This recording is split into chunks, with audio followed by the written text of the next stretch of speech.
Studiyamızın qonağı ilə birgə bu və digər istiqamətlər üzrə daha geniş kontekstdə müzakirə aparacağıq. Siyasi şərhçi Əhməd Şahidov qonağımızda. Əhməd bəy, zəhmət olmasa yaxınlaşın masamızın ətrafına. Hər vaxtınız xeyir olsun, xoş gördük sizi. Əhməd bəy, delimitasiya üzrə növbəti görüş bu dəfə Ermənistanda keçirildi və həm bu görüşlə bağlı detallar, həm də Şahin Mustafayevin, yəni baş nazirin müavininin özünün profili, harda doğulması, erməni dilində sərbəst danışması və digər məqamlar hazırda erməni mediasının əsas gündəmində yer alan məsələdir. Bu görüşlə bağlı hansı detalları mütləq vurğulamalıyıq? Yəni, əhəmiyyəti nədən ibarətdir bu mərhələdən sonra? Təbii ki, Dövlətlərarası Komissiyanın 13-cü iclasının tək delimitasiya, demarkasiya, texniki məsələlər prizmasından yanaşmaq doğru olmaz. Əslində, təbii ki, iki ölkə arasında hələ də müzakirə olunan, tam həllini tapmayan məsələlər var. Sərhədlərin tam şəkildə delimitasiyası, demarkasiyası, qarşılıqlı ticarət dövriyyəsi. Bilirsiniz ki, bir neçə aydır ki, Azərbaycanla Ermənistan arasında ticarət dövriyyəsi var. Xüsusən də Azərbaycandan Ermənistana məhsullar satılır, neft məhsulları. Ermənistandan Azərbaycana hansı məhsulların satılabiləcəyi ilə bağlı Yerevandan təklif var və bu komissiyanın əvvəlki iclası bilirsiniz ki, Azərbaycanda keçirilmişdi. Erməni baş nazirin müavini nümayəndə heyəti ilə Azərbaycana səfər edilmişdi və bundan sonra Şahin Mustafayevin rəhbərlik etdiyi Dövlət Komissiyası nümayəndə heyəti Ermənistana səfər elədi. Burada daha çox siyasi prizmadan yanaşsaq, çox böyük bir əhəmiyyəti var. Cənubi Qafqazda uzun illərdir ki, müharibə şəraitində olan iki ölkə nümayəndələri ən yüksək səviyyədə artıq birbaşa heç bir vasitəçiliyin olmadan birbaşa təmas qura bilirlər və artıq konkret məsələlər üzrə müzakirələr davam edir. İki ölkə arasında sərhədlərin tam şəkildə müəyyən edilməsi, ticarət dövriyyəsi, qarşılıqlı etimad mühitinin formalaşması baxımından təbii ki, bu səfərlər çox böyük əhəmiyyət kəsb edir. Əhməd bəy, siz bu barədə danışarkən istəyərdim həm də qrafik təsvir üzərindən razılığa gəlinən nüanslara toxunaq. Elə siz də fikirlərinizi davam etdirəsiniz. Burada 3 əsas istiqamət var ki, delimitasiya zamanı delimitasiya üzrə ekspert qruplarının iş qaydası haqqında təlimat, eləcə də dövlət sərhədinin delimitasiya xəritəsinin hazırlanması, dövlət sərhədinin delimitasiya sənədlərinin tərtibatı ilə bağlı təlimat. Görünən odur ki, artıq iş tam intensiv şəkildə gedir. Xırda detallarına qədər artıq razılaşmalar var. Sərhədlərin delimitasiyası, sərhəd zolaqlarının çəkilməsi qaydaları artıq dövlət qanunu səviyyəsində müzakirə olunur ki, bu artıq yaxın bir müddət ərzində tam şəkildə Ermənistanla Azərbaycan arasında sərhədləri tam müəyyənləşməlidir ki, bundan sonra iki ölkə arasında sülh müqaviləsi yekun olaraq imzalansın. Bu istiqamətdə görünən odur ki, tam intensiv şəkildə gərgin iş gedir və bunun sülhə aparan yol adlandıra bilərik. Sərhədlərin delimitasiyası tam şəkildə müəyyən edildikdən sonra iki ölkə arasında artıq etimad mühiti də bilirsiniz, vətəndaş cəmiyyətinin də nümayəndələri qarşılıqlı səfər edirlər. Azərbaycanlı vətəndaş cəmiyyətinin nümayəndələri Ermənistana, ermənilər Azərbaycana gəlir. Artıq mediada da baxırıq ki, bir-birinə qarşı kin, nifrət elementləri artıq sıfıra endirilib. Hərçənd ki, erməni mediasında, xüsusən də revanşist qüvvələrin nəzarəti altında olan mediada zaman-zaman Azərbaycana qarşı iddialar, sərsəm açıqlama, revanşist iddialar var. Amma əsas odur ki, hazırki dövlət siyasəti olaraq Ermənistanın dövlət siyasəti və dövlət mediasında Azərbaycana qarşı hər hansı bir qıcıqlandırıcı fikirlər yoxdur. Əksinə, baş nazirin müavini Şahin Mustafayevin ailəsi, şəxsiyyəti ilə bağlı onun Ermənistanda doğulması, erməni dilini bilməsi bu baxımdan müsbət prizmadan təqdim olunur, təsvir edilir və hətta onun, mən ötən gün erməni mediasında gördüm, onun uşaqlıq dostu, sinif yoldaşı olan bir erməni vətəndaşı da müsahibə alıb erməni mediası. O da Şahin Mustafayevlə bağlı normal fikirlərini, təəssüratlarını bölüşür. Görünən odur ki, artıq iki ölkə arasında o etimad mühitini, cəmiyyət arasında o daha çox kinin aradan qaldırılması, kinin, nifrətin aradan qaldırılmasına istiqamətində addımlar atılır. Bu istiqamətdə daha çox iş görülməlidir. Xüsusən də erməni cəmiyyətində ki, orada cəmiyyətin tam yarısı hələ də o revanşist, intiqamçı ideyalarla, fikirlərlə yaşayırlar. Burada həm daxili, həm xarici faktorlar var. Ermənistan daxilində revanşist siyasi güclər var ki, onlar aktiv şəkildə fəaliyyətlərini davam elətdirirlər və onların əsas ideologiyası Azərbaycan və Türkiyə ilə düşmənçilik münasibətlərinin davam etdirilməsidir. İstər Robert Köçəryan olsun, Serj Sarkisyan olsun, onlar seçkidə aktiv şəkildə, bəli, onlar seçkidə aktiv şəkildə iştirak edirlər və onların əsas ideologiyası nədir? Qarabağın geri alınması, ermənilərin Qarabağa geri qayıtması. Amma erməni cəmiyyəti bir qədər müdrik və rasional düşünsə, görər ki, son 6 ildə baş verənlər bütün reallıqları ortaya qoydu. Azərbaycan öz haqlı mövqeyini döyüş meydanında da ortaya qoydu. Azərbaycanla münasibətləri korlamaq Ermənistanı daha 10 illiklər dalana dirənmiş vəziyyətdədir. Bugün rəsmi Bakı elə əslində bu danışıqları, bu görüşləri davam elətdirməklə Ermənistanı bir ölkə olaraq, bir xalq olaraq o dalandan çıxarmaq, dünyaya açmaq, həm siyasi baxımdan, həm enerji, ticarət baxımından, kommunikasiya qovşaqlarının Ermənistan ərazisindən keçməsi ilə bağlı müzakirələr var ki, erməni xalqı nəhayət ki, bu 10 illiklər boyu davam edən müharibədən sonra Azərbaycanla münasibətləri bərpa edə bilsə, bu avtomatik olaraq Türkiyə ilə də sərhədlərin açılmasıdır, beynəlxalq nəqliyyat qovşaqlarının Ermənistan ərazisindən keçməsidir ki, bu Ermənistanın həm dünyaya açılması, həm də ticari, iqtisadi dividendlərin qazanması deməkdir. Siz də vurğuladınız, Əhməd bəy, əslində etimad quruculuğu prosesi aparılır hazırda, amma Ermənistana etimad göstərmək və yaxud da erməni vətəndaşlarının bu vaxta qədər deyək ki, bəzi, əlbəttə ki, vətəndaşlardan söhbət gedir, xalqlar arasında düşmənçilik olmur, əslində hakimiyyətlər arasında və yaxud da siyasi müstəvidə bu aparılır. Hələ də qarşılıqlı şəkildə bunu körükləməyə çalışan qüvvələr var. Revanşist meyilləri vurğuladı. Samvel Karapetyan, indi Rusiyalı oliqarx Köçəryan, Sarkisyan və digərləri. Onlar da seçkiyə bu adla gedirlər ki, Paşinyan torpağımızı, söhbət dırnaqarası satmaqdan gedir, satıb. İndi biz müharibə edib o torpaqları dırnaqarası geri alacağıq və baxın, siz bunu istəyirsiniz, yoxsa Qarabağı birbaşa unudub Paşinyanın dediyi kimi, onların təbiricə deyirəm, dırnaqarası sülhü istəyirsiniz. Sizin fikrinizcə bəs cəmiyyət bugün Ermənistanda daha çox sülhü istəyir, yoxsa Qarabağı biz dırnaqarası geri alacağıq deyib daha çox revanşistlərə səs verməyə hazırlar? Mən tam şəkildə deməzdim ki, Ermənistanda Azərbaycana olan nifrət ancaq iqtidar səviyyəsində olub, indi yoxdur. Erməni cəmiyyətində də var. Yəni, erməni cəmiyyəti uzun illərdir ayaqda qala bilmək üçün dırnaqarası erməni soyqırımı üzərindən Türkiyə, Türk millətinə nifrət, Qarabağ məsələsi üzərindən Azərbaycan xalqına nifrət, o erməni cəmiyyətinin sanki ayaqda qalma bir onurğa sütunudur.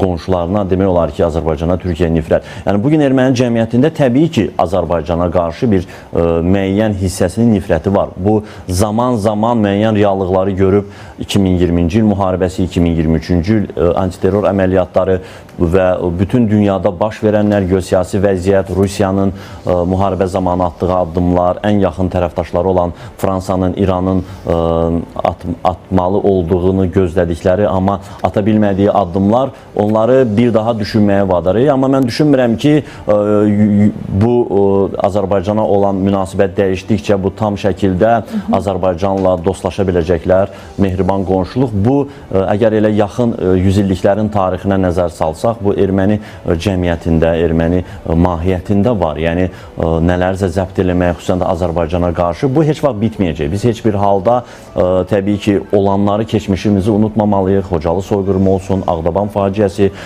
1 milyondan artıq qaçqınımızın o zamanlar öz dədə-baba yurdundan didərgin düşməsi, bu bugün davam edən mina terroru. Bəli, mina terroru, bunu unutmamalıyıq. Bəlkə də bizim cəmiyyət olaraq biz tez adaptasiya oluruq yeni şərtlərə, amma tariximizi unutmamalıyıq, dərs çıxarmalıyıq. Amma kin nifrət də bəsləməyə ehtiyac yoxdur. Bizim maraqlarımıza uyğun, bu şərtlərə uyğun davranacaqlarsa, təbii ki, bizim heç bir millətlə, heç bir ölkə ilə problemimiz yoxdur. O cümlədən də Ermənistanla. Təbii ki, Ermənistanda baş verənləri yaxından izləyirik.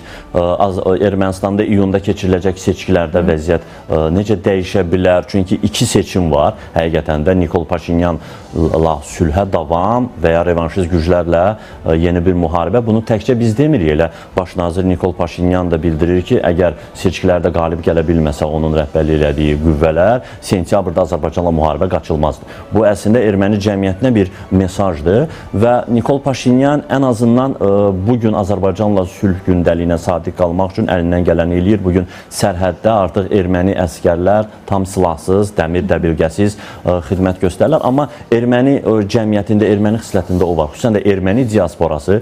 Mən aprelin 24-ü Strasburqdaydım. Sizinlə də bağlantılar elədik. Avropa Şurası Parlament Assambleyasının yaz sessiyası qarşısında erməni nümayəndə heyəti 24 aprel dırnaqarası erməni soyqırımının abidəsini anmaqla bağlı müəyyən tədbirlər həyata keçirdi. Orada Avropalı deputatlarla bağlı əvvəlki illərki qədər də olmasa, yenə o soyqırım təfəkkürünü, təbliğatını davam elətdirməklə bağlı addımlar atılır. Bugün yenə Erevanda Azərbaycan və Türkiyə bayraqları yandırılır. Bu mahiyyət var. Mən inanmıram ki, yadıma gəlmir son 10 illiklər arzında Azərbaycanda Ermənistanın bayrağı yandırılsın. Bu belə bir hadisə baş verməyib, amma erməni cəmiyyəti hələ də müəyyən bir qismi baş verənlərdən dərs çıxarmayıb. Amma biz yenə tariximizi unutmamaq şərti ilə, belə deyək, dəmir yumruq hər zaman öz gücünü qoruyub saxlamaqla sülh gündəliyinə sadiq olmalıyıq. Bizim məqsədimiz təkcə bu sülh sənədini imza atmaq deyil, sərhədlərin delimitasiyası, beynəlxalq səviyyədə qanuna tanınan sərhədlərimizin Ermənistan tərəfindən də rəsmi şəkildə etiraf edilməsi, Zəngəzur koridorunun açılması, biz erməni cəmiyyətində bir-bir ermənilərin qəlbinə girib onlarda Azərbaycana sevgi oyandıra bilmərik. Nə də buna istəyimiz yoxdur. Buna ehtiyac da yoxdur, mümkün olan bir şey deyil. Amma onları müəyyən reallıqlarla barışmağa məcbur etmək və bizim əsas daha böyük hədəfimiz olan Zəngəzur koridorunu açmaqla həm ticari, həm siyasi, eyni zamanda bizim üçün mənəvi müqəddəs bir hədəf olan Türk dünyası ilə birləşmək, quru yolu birləşmək hədəfinə çatmalıyıq. Bu böyük hədəfə gedən yolda o xırda, cılız qəlblərdəki Azərbaycana olan nifrət bu hər zaman olacaq. Biz nə qədər biz güclü olsaq, onlar onu sadəcə qəlbində yaşada biləcəklər. Allah eləməsin, Azərbaycan zəif olsa, o nifrəti real əməldə Azərbaycana qarşı istifadə edəcəklər. Alen Simonyandan da bir açıqlama var. Ermənistan parlamentinin sədrindən. O, Azərbaycan, Ermənistan və Gürcüstan münasibətlərinin zaman-zaman, deyək ki, qarşılıqlı və yaxud da üç tərəfli formada bir o qədər də yaxşı getmədiyi hallarda Rusiyanın günahkar olduğunu hesab edir. Nə deyir? Bu açıqlamanı diqqətinizə çatdıraq, nəzərinizə çatdıraq. Azərbaycan və Ermənistan arasında sülh Rusiyanın maraqlarına uyğun deyil. Rusiya bu halda ilk növbədə Ermənistan, sonra Azərbaycan üzərində təsir rıçaqlarını itirir deyə Alen Simonyan bu qənaətdədir və deyir ki, Rusiya, Ermənistan, Azərbaycan və Gürcüstanı öz təsir zonası hesab edir. Və belə olan halda Azərbaycanla Ermənistanın özlərinin birbaşa sülhə gəlməsi, sülh danışıqları aparması, Azərbaycanın onsuz da Gürcüstanla çox yaxşı əlaqələr var, Ermənistan da Gürcüstanla dost və yaxın ölkədir. Qalırdı Azərbaycanla Ermənistan, indi bizim münasibətlərimiz də düzəlir. Alen Simonyan da deyir ki, bu Rusiyanın maraqlarına uyğun deyil. Çünki təsir uçaqlarını itirir. Varmı Rusiyanın hələ də Cənubi Qafqaza təsir imkanları, dərin təsir imkanları? Təbii ki, bu bilinən həqiqətdir. Yenə bir tarixə qısa ekskursiya eləsə, hələ 1-ci Pyotrun vaxtından onun özündən sonraki rəhbərlərə bir tövsiyəsi var idi. 1-ci Pyotrun məktublarında bu qeyd olunur ki, Cənubi Qafqazda hər zaman nüfuzunu qoruyub saxlamalıdır Rusiya. Bu nüfuzu da siyasi, iqtisadi və bu cür münaqişələr üzərindən. Yəni, son 10 illiklər ərzində Rusiya hər zaman maraqlı olub ki, Cənubi Qafqazda münaqişələr davam eləsin, Gürcüstanın ərazi bütövlüyü problemi, Abxaziya, Osetiya ilə bağlı bir problemi olsun ki, Rusiyaya müraciət olunsun. Bütün o separatist dairələr, separatist ocaqlar həmişə Rusiyadan dəstək alıblar və Ermənistan daxilində də o separatçı qüvvələr bir zamanlar Azərbaycanın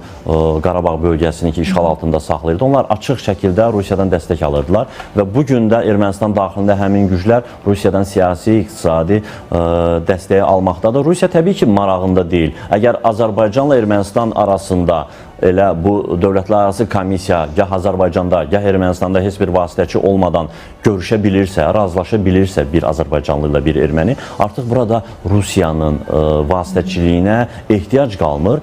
Artıq liderlərin Moskvaya, Sankt-Peterburqa səfərinə ehtiyac qalmır. Vladimir Putin öz patronajlığını göstərə bilmir. Belə olan halda təbii ki, Rusiyanın bölgədəki maraqları artıq böyük qardaş, hegemonluq prizmasından çıxır, bərabər hüquqlu iştirakçı kimi olur. Yəni Rusiya heç bir halda özünü Ermənistanla, Azərbaycanla bir ranga, bir səviyyəyə qoymaq istəmir. Düşünür ki, böyük, güclü ölkədir. Azərbaycan, Ermənistan öz problemlərini mənim yanımda həll eləməlidir və Rusiyada bu problemləri əslində həll eləməkdə maraqlı deyil, uzatmaqda maraqlıdır ki, həm Bakı, həm İrəvan Moskvaya ehtiyac duysun və artıq Azərbaycanla Ermənistan arasındakı bu münaqişə bitib, aktiv faza bitib, bunun sülh danışıqları gedir. Sabah Bakı ilə İrəvan arasında sülh müqaviləsi imzalansa, birbaşa təmaslar olsa, diplomatik əlaqələr bərpa olunsa, artıq Rusiyanın nə Bakıya, nə Ermənistana bir təzyiq rıçaqları qalmır. Müəyyən rıçaqlar qalır, amma əsas problem ortadan qalxmış sayılır. Bu baxımdan Rusiya yenə o seçki öncəsi Ermənistanda o revanşist gücləri ciddi şəkildə dəstəkləyir ki, Ermənistanda o müharibə ab-havası, Azərbaycanla düşmənçilik ab-havası qoruyub saxlansın. Amma artıq gecikmiş bir addımdır. Rusiyanın bundan sonra ata biləcəyi addımlar yoxdur, minimuma enib. Burada təkcə Azərbaycan-Ermənistan görüşü deyil, burada ABŞ-ın da bir qarantörlüyü var ki, vasitəçiliyi var ki, mən inanmıram ki, Rusiya ABŞ-ın Cənubi Qafqazdakı artıq bu mövcudluğuna ciddi şəkildə müdaxilə edə bilsin. Çünki Rusiyanın özünün problemləri var, ciddi siyasi izolyasiya, sanksiyalarla üz-üzədir. Ukrayna bataqlığında artıq 4-cü, 5-ci ildir ki, çabalayır. Bu baxımdan Cənubi Qafqaz ikinci plana keçib, amma unudulmuyor. Hələ ki prioriteti deyil. Bəli, prioritet deyil, amma unudulmuyor. Zaman-zaman biz ayrı-ayrı Zatulin olsun, digər Rus siyasətçilərin, jurnalistlərin Azərbaycana, bəli, onların Azərbaycana, Ermənistana qarşı o təxribat yönlü açıqlamalarını görürük. Bu Rusiyanın artıq dövlət siyasətidir. Bu Putinin şəxsi təşəbbüsü deyil. Putindən başqa bir lider də gəlsə hakimiyyətə, yenə Cənubi Qafqazın Cənubi Qafqazla bağlı siyasətini o 1-ci Pyotrun dediyim məktublarında özünü əks etdirən ideyalarını davam elətdirəcək. Əhməd bəy, təşəkkürümüzü bildiririk. Minnətdarıq studiyamıza gəldiyiniz üçün, fikirlərinizi bölüşdüyünüzə görə. Biz bu məsələ ilə bağlı kifayət qədər danışdıq. İndi isə diqqətimizi yönəldirik digər məsələyə.